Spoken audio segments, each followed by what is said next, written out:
Hey guys, Furum here, and today I'm going to be telling you about everything new in the City of Light Season Update to Asphalt 9, going over all the new cars, their stats, as well as other additions and changes. Please consider subscribing if you have not already, and be sure to check out my Furum Clips channel, Furum TV channel, Purple Team Discord. Links to all those will be down in the description, and I hope you enjoyed the video. By the way, I have come down with a bit of a cold recently, so that is why my voice may sound a little bit different. With that, let's move on to our first new car, the DONKERVOORT D8 GTO. The C-Class car is returning from Asphalt 8 and has similar stats to those of the Rezonate Beast X, being slightly better in all aspects. This will be one of the two legend cars of this update, given that this update does have 2 seasons within it. This is the one car of the update I don't have max stats for, but judging by its stock stats, I think it'll be decent in multiplayer, although certainly not great for events. Our other and better new C-Class car is the Mercedes-AMG GT. Its stats are similar to those of the McLaren GT, with slightly better acceleration handling and slightly worse top speed and nitro.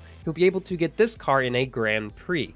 Gameloft says it is a new Class C king, but that remains to be seen with some testing. It does certainly look like at least one of the best cars in its class for both events and multiplayer. Moving on to B-Class, we have the Ferrari F50, which unfortunately has stats similar to those of the DB11, with slightly worse top speed and acceleration, but slightly better handling and nitro. This will be the second Legend Pass car of the update. The F50 does not look competitive anywhere, unfortunately. It'll be toward the bottom in Class B in terms of performance, and even if it were in Class C, it would be average at best. Also in Class B, we have the 600 LT, which has stats similar to those of the Zenvo TSRS, with slightly lower top speed, but slightly better acceleration handling and nitro. This car has the third highest acceleration in its class, and some of the higher handling and nitro stats as well. I don't know yet how you'll be able to get this car, but it likely will be toward the top of its class, and pretty good for multiplayer especially. Moving on to Class S, we have another car returning from Asphalt 8, the 2015 GTA Spano. This car's stats are similar to those of the Icona, with slightly worse acceleration,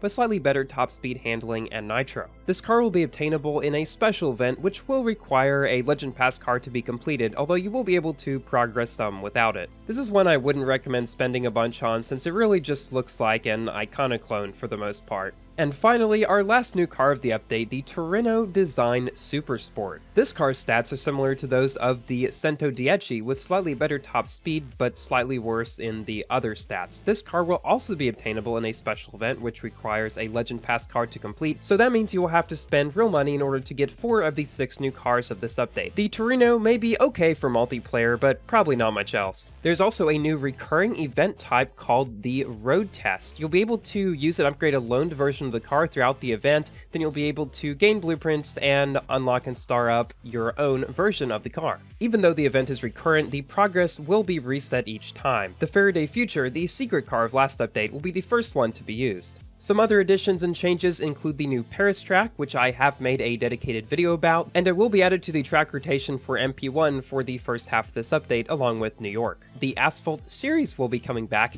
and you will now be able to enable or disable ghosts in the Grand Prix and Clash races. There will be a Legend Pass exclusive car hunt for the Puritala Berlinetta, a regular car hunt for the Corvette Stingray, and a key hunt for the 599XX Evo. Also, the Huracan and Onyx Starways will be returning, and the Looper game mode is coming to a time-limited event for the first time ever. There will be seasonal events starring the Zonda Barchetta, VLF, Nemesis, Bailey Blade, and 918, and as always, be sure to check out the full patch notes linked down in the description. Thank you all so much for watching. Please like the video if you've enjoyed, and consider subscribing for more Asphalt, Forza, Minecraft, and other games content. And I will see you in my next video. Goodbye!